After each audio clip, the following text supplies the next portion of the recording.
بسم اللہ الرحمن الرحیم۔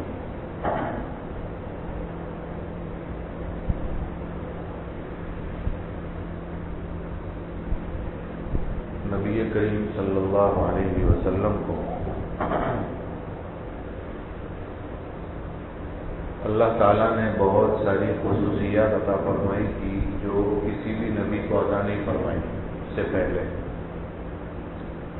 جیسا کہ مشہور ہے کہ حدیث میں ہے نصرت بالرعب مسیرۃ شہر۔ آپ صلی اللہ علیہ وسلم فرماتے ہیں کہ مجھے میری مدد کی گئی 1 مہینے کی مسافت پر جو دشمن ہے اس پر رعب ڈال کر۔ مطلب یہ ہے کہ آپ صلی اللہ علیہ وسلم کا کوئی بھی دشمن ہو، اگر 1 مہینے کی مسافت بھی دور ہو، مسافت پر بھی دور ہو، تو اس کے دل میں اللہ کے رسول کا ایسا رعب ڈالا گیا ہے کہ وہ جب بھی آپ کے سامنے آ کر لرز جاتا ہے، کام جاتا ہے۔ کہتے ہیں کہ یہ آپ کی خصوصیات میں سے ہیں۔ آپ کی خصوصیات میں ایک خصوصیت جوامع الکلیم ہے۔ جوامع الکلیم کا مطلب یہ ہوتا ہے کہ آپ بات بہت چھوٹی بولتے تھے لیکن اس کے مطلب بہت بڑے بڑے ہوتے تھے۔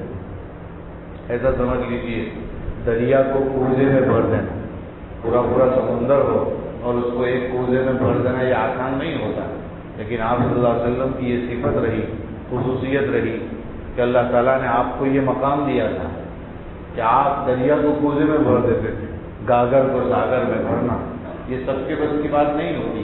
آپ صلی اللہ علیہ وسلم کی نصیحتیں بہت چھوٹی چھوٹی ہوتی تھی لیکن اس کے مطالب، اس کے معانی، اس کے مفہوم بہت وسیع ہوتے تھے، بہت زیادہ ہوا کرتے تھے۔ امام ابو داؤد رحمۃ اللہ علیہ کا تذکرہ بہت پہلے ہم نے کیا تھا آپ سے۔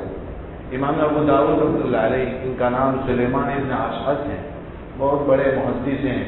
ہمارے یہاں مدرسوں میں جو کتابیں پڑھائی جاتی ہے بخاری مسلم، اس میں ایک ابو داؤد شریف بھی پڑھائی جاتی ہے۔ کہتے ہیں کہ انہوں نے، یہ ان کا ایک بہت بڑا مقام ہے امام ابو داؤد کا محدثانہ۔ ان کے بارے میں موسیٰ ابن ہارون رحمۃ اللہ علیہ فرماتے ہیں کہ امام ابو داؤد واقعتاً بہت بڑے محدث ہیں دنیا ہی میں۔ کہتے ہیں کہ دنیا میں ان کو حدیث کے لیے پیدا کیا گیا۔ موسیٰ ابن ہارون فرماتے ہیں کہ دنیا میں ان کو حدیث کے لیے پیدا کیا اور آخرت میں ان کو جنت کے لیے پیدا کیا گیا۔ بڑے آدمی تھے۔ ان کے بارے میں دوسرے 2 محدث ایسے ہیں جو یہ فرماتے ہیں کہ امام ابو داؤد کے لیے حدیث اتنی نرم کر دی گئی، اتنا آسان کر دیا گیا جیسا کہ حضرت داؤد علیہ السلام کے لیے لوہے کو نرم کیا گیا، اتنا آسان امام ابو داؤد کے لیے کر دیا گیا تھا۔ بڑے آدمی تھے، بڑا مقام تھا ان کا۔ کہتے ہیں کہ شاہ عبدالعزیز محدث دہلوی رحمۃ اللہ علیہ نے ان کے حالات میں اور دوسرے لوگوں نے بھی لکھا ہے کہ امام ابو داؤد رحمۃ اللہ علیہ نے 5 لاکھ حدیثوں میں سے کتنی حدیثوں کا انتخاب کیا؟ 4800۔ میں نے بہت پہلے بتایا تھا 4800 حدیثوں کا انتخاب کیا، چنا، سلیکٹ کیا، اور پھر آگے یہ فرماتے ہیں کہ 4800 حدیثوں میں سے بھی 4 حدیثیں ایسی ہیں جس پر اگر کوئی مسلمان عمل کر لے تو اس کے دیندار بننے کے لیے کافی ہے، یعنی آخرت میں نجات پانے کے لیے کافی ہے۔ وہ 4 حدیثیں کیا ہیں؟ نمبر 1 انما الاعمال بالنیات۔ پہلی حدیث انہوں نے کہا ہر عمل کا دار و مدار نیتوں پر ہے۔ اگر کوئی انسان ہر چیز میں نیت کرنا شروع کر دے تو انشاءاللہ تعالیٰ بہت جلدی ترقی کرے گا۔ میں اس سے پہلے بھی کہہ چکا ہوں اور علماء نے لکھا ہے، مولانا علی میاں ندوی رحمۃ اللہ علیہ فرماتے ہیں اس امت کو سب سے زیادہ نقصان نیت نہ کرنے کی وجہ سے ہوا ہے، اس لیے کہ امت نیت ہی نہیں کرتی۔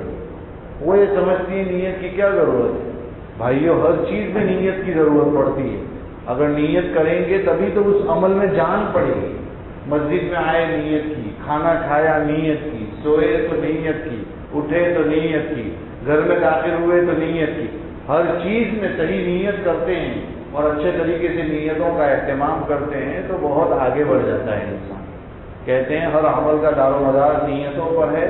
وَإِنَّمَا لِكُلِّ امْرِئٍ مَّا نَوَىٰ۔ ہر انسان کو وہی ملتا ہے جو اس نے نیت کی ہوگی، جو اس نے نیت کی ہے وہی ملے گا۔ صحیح طریقے سے اچھی نیت کی ہوگی تو اچھا ملے گا، بری نیت کی ہوگی تو برا ملے گا، مگر نیت تو کرے، نیت کرنا ضروری ہے۔ تو پہلی حدیث انسان کے دیندار بننے کے لیے، آخرت میں نجات پانے کے لیے 4 حدیثوں میں سے پہلی حدیث کیا ہے؟ انما الاعمال بالنیات، ہر عمل کا دار و مدار نیتوں پر ہے۔ دوسری حدیث لا یؤمن احدکم حتی یحب لاخیہ ما یحب لنفسہ، تم میں سے کوئی شخص اس وقت تک مومن نہیں ہو سکتا جب تک کہ وہ اپنے بھائی کے لیے وہ چیز پسند نہ کرے جو اپنے لیے پسند کرتا ہے۔ یہ بھی بہت بڑی حدیث ہے، یعنی ہر ہی چیز میں انسان جو اپنے لیے سوچتا ہے وہ اپنے بھائی کے لیے بھی سوچے، یہ دوسری حدیث ہے۔ تیسری حدیث من حسن اسلام المرء ترکہ ما لا یعنیہ، من حسن اسلام المرء ترکہ ما لا یعنیہ، انسان کے اسلام کی خوبیوں میں سے یہ ہے کہ وہ فضول چیزوں کو چھوڑ دے۔ انسان کے اسلام کی خوبیوں میں سے ہے کہ وہ بکواس کو چھوڑ دے، غلط باتوں کو چھوڑ دے، زائد چیزوں کو چھوڑ دے، بس وہ صحیح کام کو کرتا رہے اور اللہ کے کاموں میں لگا رہے۔ یہ بڑی میں نے 3 حدیث پیش کی، اسی پر عمل کرنے کی کوشش بھی کریں۔ آگے ایک حدیث اور ہے، اور امام ابو حنیفہ رحمۃ اللہ علیہ نے ایک اور حدیث بھی بیان فرمائی ہے۔